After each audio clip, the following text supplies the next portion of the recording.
Bonjour Elsa, bonjour à tous.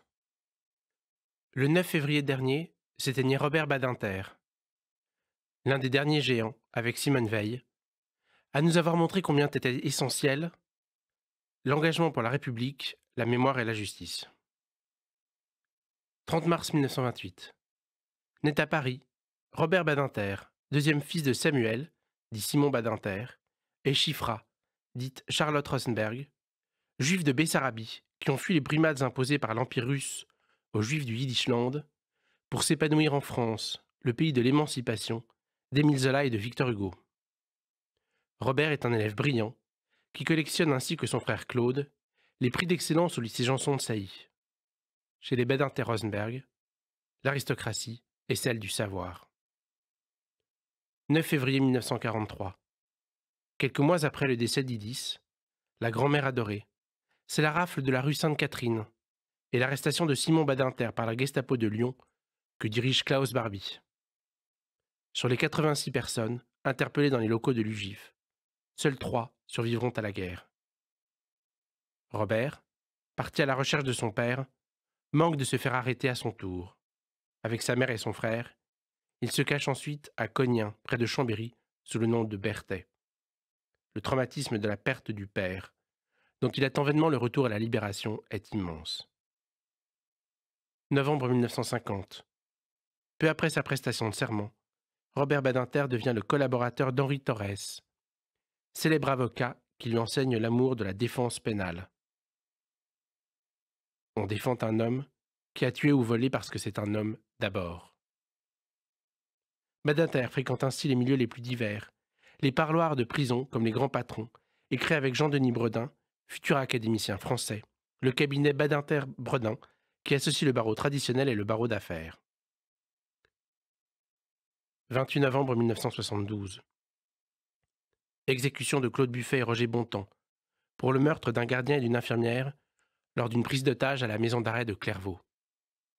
Buffet revendique son acte, mais Bontemps jure n'avoir porté aucun coup. Malgré les différences d'implication, les deux hommes sont guillotinés. Devient insatiable la lutte de Robert Badinter en faveur de l'abolition de la peine de mort, qui le conduit à défendre Patrick Henry, convaincu d'avoir assassiné en janvier 1976 le petit Philippe Bertrand, 7 ans. Malgré le cynisme dont Henry fait preuve pendant l'enquête, Badinter sauve sa tête et Henry est condamné à la réclusion criminelle à perpétuité. 23 juin 1981.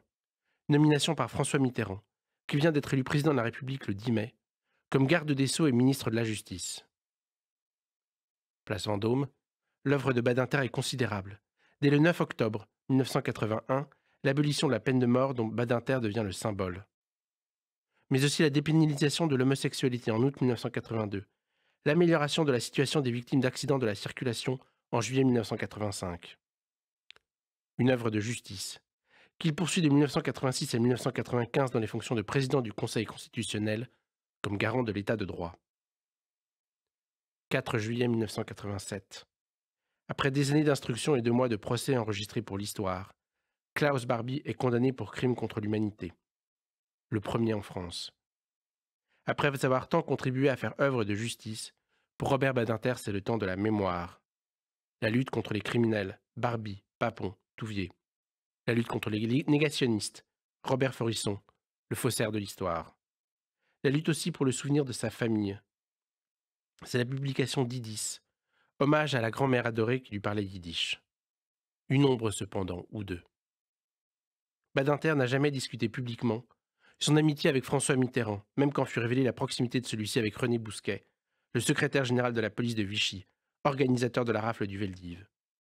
Je comprends, mais ne partagerai jamais la réaction qui fut celle de Badinter le 16 juillet 1992, quand fut conspué l'ami fidèle du bourreau de 13 000 hommes, femmes et enfants juifs.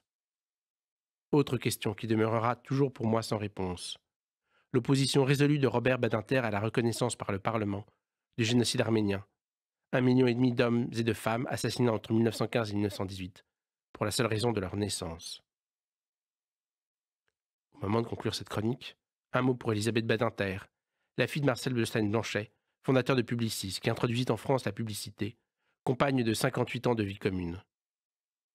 Le couple Badinter un couple dont les valeurs républicaines et universalistes nous obligent. Enfin, ces paroles prophétiques de Robert Badinter prononcées il y a 10 ans, qui résonnent à nouveau d'une actualité troublante depuis le 7 octobre.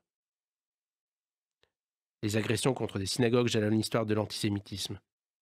Voici qu'elles se renouvellent au motif de solidarité avec les Palestiniens de Gaza. Mais les cris de « mort aux Juifs », c'est à Paris qu'ils résonnent, et aux Juifs de France qu'ils s'adressent. Au-delà d'eux, c'est la République tout entière qui est défiée. Au soir de ma vie, je retrouve, hurlés par des fanatiques, les mêmes mots que ceux que je voyais avant la guerre, enfant inscrits à la craie sur les murs de mon lycée parisien. Mort aux Juifs, mort à Blum. Face au retour d'une telle provocation fasciste, à ces cris infâmes, j'aurais souhaité des réactions plus vives, des associations de défense des droits de l'homme et des partis républicains, pour organiser une grande manifestation de protestation. Il faut rappeler, chaque fois que nécessaire, la République ne peut pas tolérer ces cris.